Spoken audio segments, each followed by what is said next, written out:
अस्सलाम वालेकुम dear students. मैं हूं हसन फराज, आपका टीचर, आपका दोस्त और आपको एक बेहतरीन गाइड करने वाला।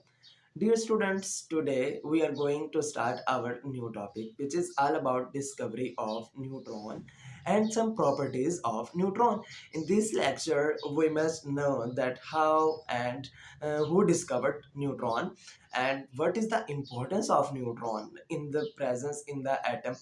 So this lecture is very informative for you. There are also many new properties of neutron which you can't see in other lectures. Okay, so without wasting our time, we start our lecture properly. But I want to say you something that please like my video, subscribe my channel for the more interesting videos, and share it with your friends so they can also take benefit from it. So now let's start our lecture properly. Chemistry class 9th chapter number 2. Dear students, today our topic of lecture is the first one is discovery of neutron.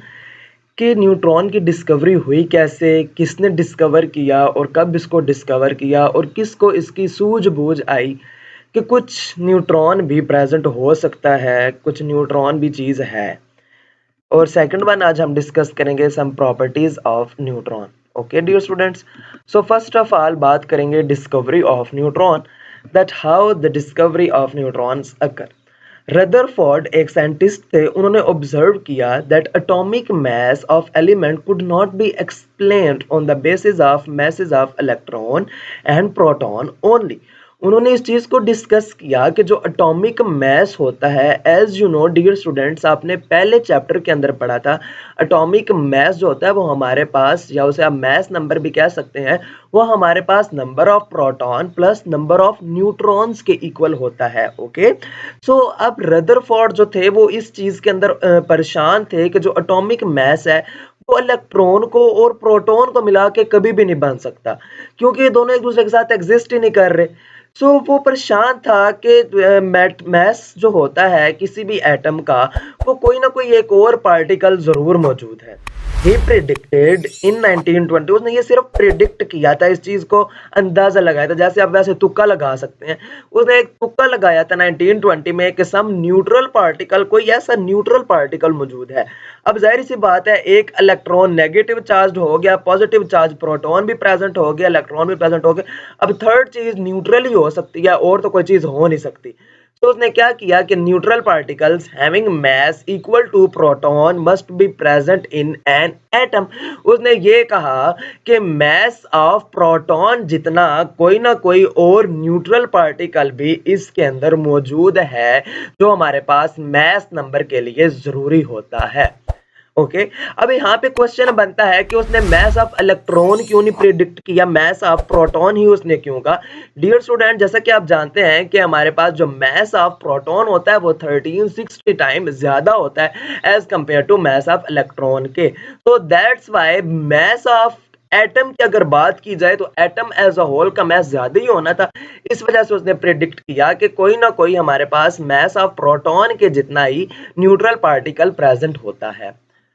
अब बात करें, इसके अंदर एक scientist थे जिनका नाम था चैडविक। तो चैडविक का ने क्या काम किया था डिस्कवरी ऑफ न्यूट्रॉन के अंदर, ये हमारे पास एक इंपॉर्टेंट चीज है। चैडविक ने क्या किया इन 1932 के अंदर, 1920 के बाद 1932 के अंदर हमारे पास 12 साल गुजर गए। चैडविक डिस्कवर्ड न्यूट्रॉन, चैडविक ने न्यूट्रॉन को डिस्कवर कर लिया। How? When he bombarded alpha particles on beryllium target, जब इसने अल्फा पार्टिकल्स यानी कि हीलियम के, उस हीलियम को हम कहते हैं अल्फा पार्टिकल, उसके ऊपर बेरिलियम के टारगेट के ऊपर उसने उसको क्या करवाया, बम्बार्डमेंट करवाई। यानी कि हमारे पास बेरिलियम पड़ा हुआ था, उसके ऊपर उसने क्या करवाया, अल्फा पार्टिकल्स उसके ऊपर गिराए, उसके ऊपर बम्बार्ड करवाए।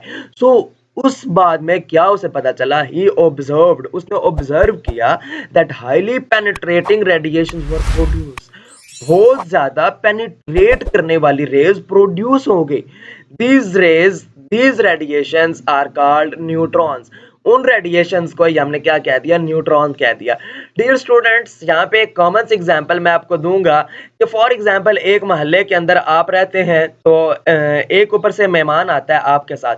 अब आप अपनी गली में से जा रहे हैं तो गली के अंदर कुछ बंदे खड़े हुए हैं जिनसे आप पहले जानते हैं, आप उन सब से ताल्लुक है आपके, तो आप उन सबको जानते हैं, तो जाहिर सी बात आप वहां से गुजरेंगे तो आप उनसे सलाम दुआ करके गुजरेंगे।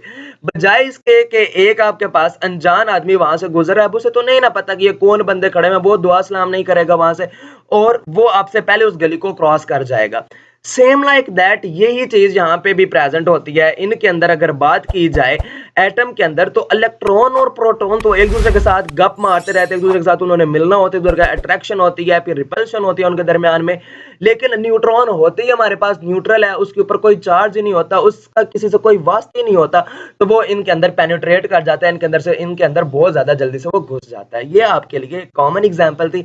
होप्स हो कि यहाँ से आपको इसका बिल्कुल मीनिंग क्लियर हो गया होगा कि ये हाईली पेनिट्रेटिंग कैसे है और इसके बाद आगे वाली के बाद कैसे हुई, न्यूट्रॉन कैसे आए। ओके, नेक्स्ट ये आपके पास उसका बेसिकली रिएक्शन है। आप देख सकते हैं बेरिलियम का हीलियम के ऊपर, हीलियम के साथ इन्होंने रिएक्शन करवाया है। इसके बदले में आपके पास कार्बन 12 का आइसोटोप और साथ में एक न्यूट्रॉन आपके पास प्रेजेंट है। अब नीचे देखें 4 और 2 6, कार्बन 6, क्योंकि कार्बन के अंदर 6 इलेक्ट्रॉन आपके और 6 इलेक्ट्रॉन प्रेजेंट होते हैं इसके वैलेंस शेल के अंदर। तो इसका एटॉमिक नंबर और मास नंबर की अगर बात की जाए तो 9 और 4 13 होते हैं, लेकिन कार्बन के ऊपर 12 दिखा गया।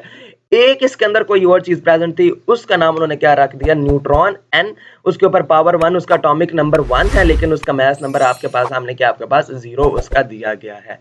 Okay dear students, so next moves towards the properties of neutron. Here are some properties of neutron. First one, neutron carry no charge, they are neutral, जैसा कि आपको पहले बता दिया है। They are highly penetrating, ये इसकी बात मैं थोड़ी सी मजीद वाज़ह करूंगा अभी थोड़ा आगे जाके। Mass of these particles were nearly equal to mass of proton. इनका जो mass है वो बेसिकली mass of proton के इक्वल होता है। अगर मास की बात की जाए तो इनका 1.008 एटॉमिक मास यूनिट यानी कि AMU के अंदर अगर बात की जाए तो इनका मास हमारे पास 1.008 होता है। और अगर बात की जाए इसके अंदर केजी के अंदर अगर हम इसको कन्वर्ट करें तो 1.674 मल्टीप्लाई 10⁻⁻27 kg आपके पास प्रेजेंट होता है। ओके डियर स्टूडेंट्स, अब हाईली पेनिट्रेट ये क्यों होते हैं उसकी बात अगर की जाए तो हमारे पास आता है neutron do not have electric charge. Neutron के ऊपर कोई चार्ज नहीं होता, ये हमारे पास क्या होते हैं, न्यूट्रल होते हैं। They are freely penetrate through electron shell of atom, ये इलेक्ट्रॉन शेल एटम के अंदर फ्रीली पेनिट्रेट कर रहे होते हैं, उनके अंदर जा रहे होते हैं, घुस सकते हैं आसानी से, क्योंकि इलेक्ट्रॉन के इनसे कोई वास्ता ही नहीं होता, क्योंकि उनके ऊपर कोई चार्ज ही नहीं होता। And are not repelled by the Coulomb fields of the nucleus, और न्यूक्लियस के ऊपर क्योंकि हमारे पास न्यूक्लियस उस चीज को हमारे पास रिपेल करता है या अट्रैक्ट करता है जिसके ऊपर कोई ना कोई चार्ज प्रेजेंट होता है, लेकिन इसके ऊपर जब कोई चार्ज ही नहीं प्रेजेंट होता तो इस वजह से ये बहुत ही ज्यादा आपके पास क्या होता है, पेनिट्रेट कर जाता है।